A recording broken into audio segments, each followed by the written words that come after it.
Siamo qui ospiti dell'arcivescovo di Udine, Sua Eccellenza Andrea Bruno Mazzoccato, per fare un colloquio di fine anno, ma il colloquio di fine anno sarà molto importante e vedrete che sarete molto soddisfatti dalla parola del nostro vescovo.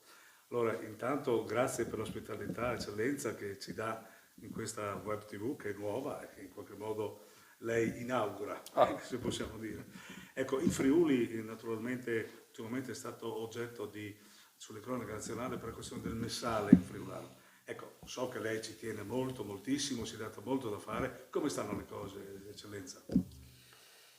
Certo è vero, intanto saluto tutti, grazie di questa opportunità, ecco, di condividere un momento di dialogo in occasione delle feste natalizie.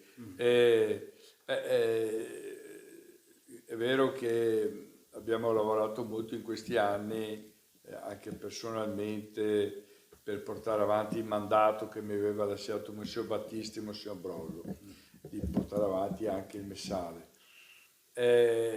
Siamo arrivati alla votazione con i vescovi nell'Assemblea dei Vescovi Italiani e non abbiamo raggiunto la maggioranza assoluta, non dei presenti, ma di tutti i vescovi, perché il punto è quella assoluta, quindi si può dire la maggioranza assoluta dei vescovi italiani sono a favore. Purtroppo per il regolamento che c'è, anche nei rapporti col Vaticano, quando ci sono teste di particolare importanza, come un messale, non basta la maggioranza assoluta, ci vuole la maggioranza dei 2/3 di tutti i vescovi, non solo dei presenti. Allora, siccome ne mancava per tanti motivi un numero consistente, quelli è come ci avessero votato contro. E quindi questo non è riuscito. Comunque, io posso anche promettere che pur rimanendo molto amareggiato, devo dire, per questo esito e capendo anche l'amarezza che c'è stata nella popolazione, volontà mia insieme al Vescovo di Gorizia e di Pordenone di andare avanti e da una parte o l'altra, io dico, porterò a casa il messaggio in friulano. Bene, grazie per l'impegno. Naturalmente abbiamo visto che la nostra provincia per la qualità della vita si è distinta, siamo arrivati al numero uno in Italia e questo è il benessere un po' materiale, diciamo così. Poi c'è il benessere spirituale. Ecco, come siamo, Eccellenza? Ma come potremmo dire, certamente anche il Friuli risente un po' di quello che possiamo considerare l'evoluzione culturale dell'Europa e dell'Italia e anche forse ancora del nord-est, che è quello di una, diciamo, tendenza a una certa visione materialistica, consumistica, perché il benessere sostanzialmente c'è, insomma, non abbiamo segni di disoccupazione preoccupanti, abbiamo un territorio che è stato riconosciuto, ecco, come molto buono, ecco.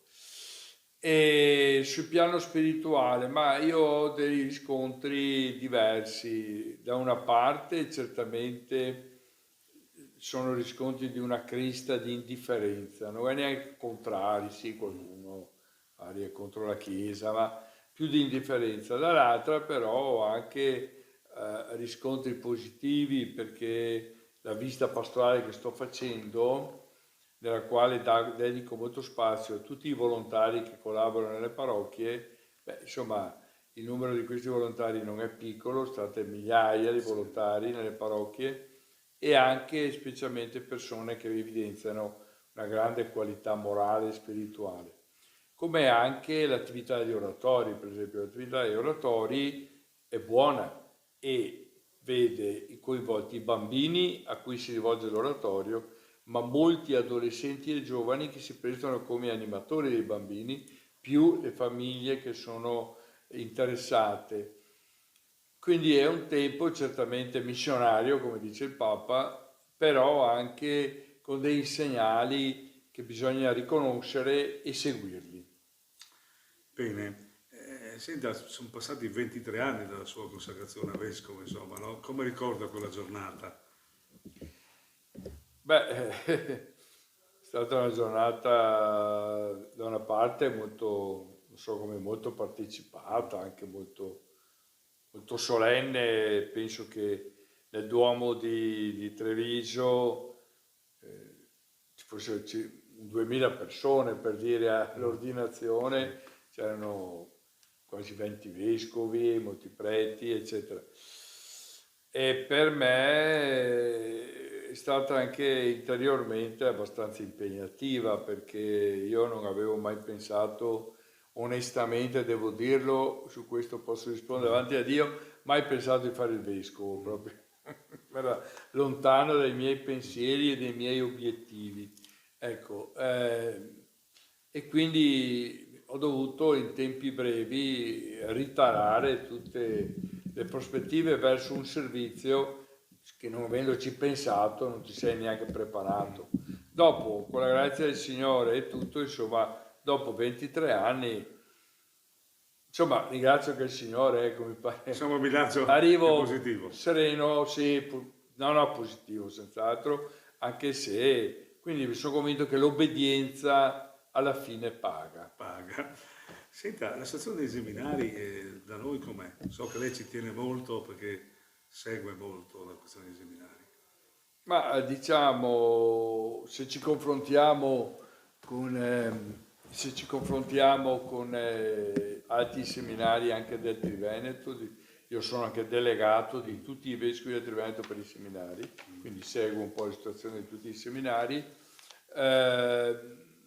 Devo dire che il nostro si distingue in positivo, però non è una gran conquista, perché il problema è che gli altri si distinguono in negativo per il calo delle vocazioni, anche grosse diocesi, Treviso, Padova, Vicenza, sono molto più grossi di noi. Quindi noi abbiamo comunque da quando sono arrivato io ad adesso raddoppiato il numero dei ragazzi che sono orientati al sacerdozio, mediamente mi pare ragazzi, se si può dire, di buona qualità, ecco, e quindi in questi anni, siccome già dei ragazzi che ho cominciato a entrare al seminario 14 anni fa, cioè un buon numero ormai li ho anche ordinati sacerdoti, diciamo che Udine attualmente ha un certo gruppo di sacerdoti giovani, diciamo di un certo numero e anche, posso dire, di una certa qualità, perché li seguo personalmente, insomma, ecco, anche prima che entro in seminario.